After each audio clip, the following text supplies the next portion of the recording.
silent ufi fie ba e ba so come on pan asemenes master was welcome you master pana wo master hey mami wo welcome you master mami nyawo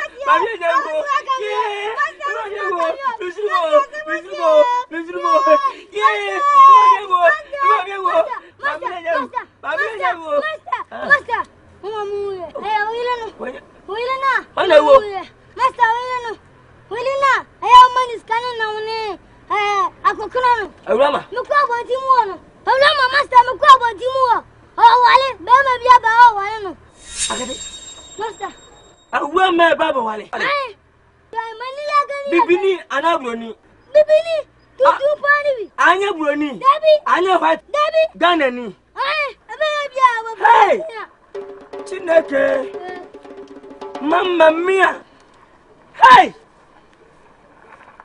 awu me me ba wana ma me sije broni e wa no anya broni fe bibini pa mani hey bimesina hey bong bong bong mami bong bong bong bong bong bong bong bong bong bong bong bong bong bong bong bong bong bong hey sa jom basini jom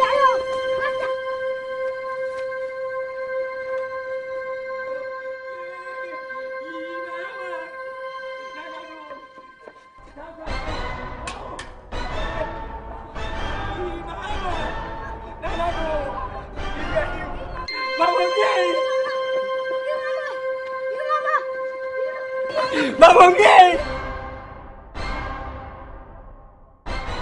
Hey. Yeah. Aso. Madam. Aso. Awute. Salam wuce. Awute. Wuce me se obey. O wani buoni. Wai buoni. Ada woni ne nesen. Wai, ba mo wasna nkuno. Wai buoni. Wojina wonya bro. Jamani buoni se wo tie. Wonya kokko. Sena mdika boni tie. Wonya broni. So fin boy kokko cha kati. Wonya broni. Telefoni. Jamani broni. Na kala ne yepe. America broni bi die. Wonya broni. Wonya broni. America broni wo cheru tum. Wonya broni. Asemi tu nyankopɔ se. Awute. Se me se musika ni bia. Jame spesi. What's going on?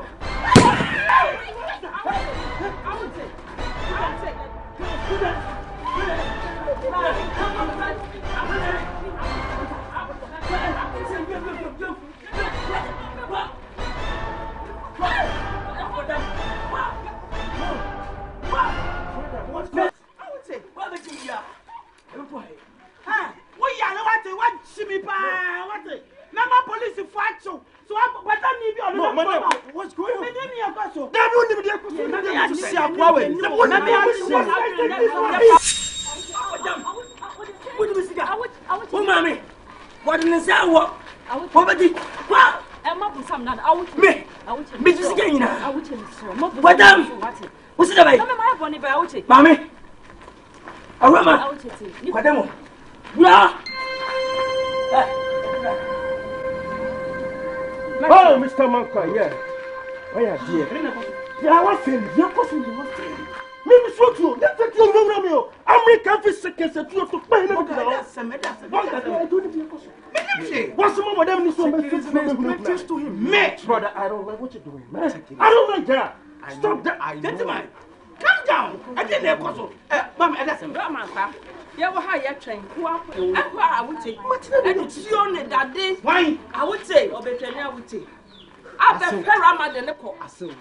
Paramad and the call. Oh, now the call. Oh, now open the school. Come on, let's go. Come on. There's no need. Never. Let's go. Now this kind of call. One for her, Mr. White. One for her. One for her. And I would have to show her. Me tell my men and me come in here to here. Say me, I would turn up and me to the man. When you over there, me come in here. Me, I know I would say. I did not come and me to your couple. I don't come over. Now having me what? Yes, man. Tell what was about 1 year. No, I'm going to do that.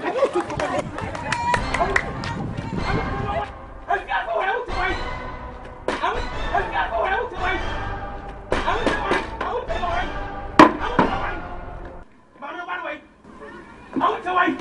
Hey, I want to wife. stop those bombastic words. What about that? I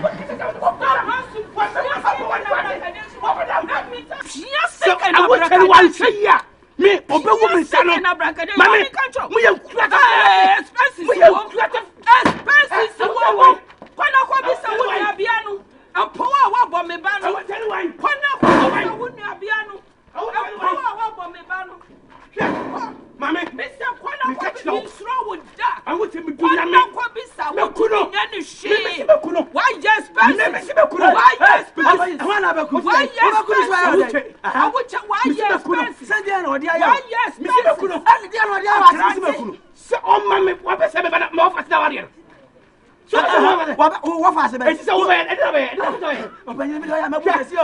What did my brother grandma bullying papa me catch them? What's it? What now we Jimmy for. We are Jimmy for. Why yes? Maybe say, oh, you know, chef. Oh, my, oh, maybe get back to out. Oh, baby, my was a mabuse. I baby. Chef, Jimmy. Our Yancy. Money with your yet. Our Yancy. Maybe say, I would tell you.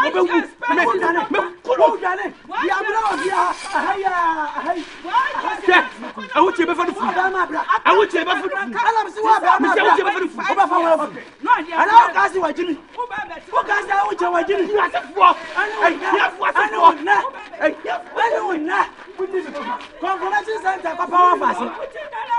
Also, Claire, never a focus here. Oh, put you on guarantee, right?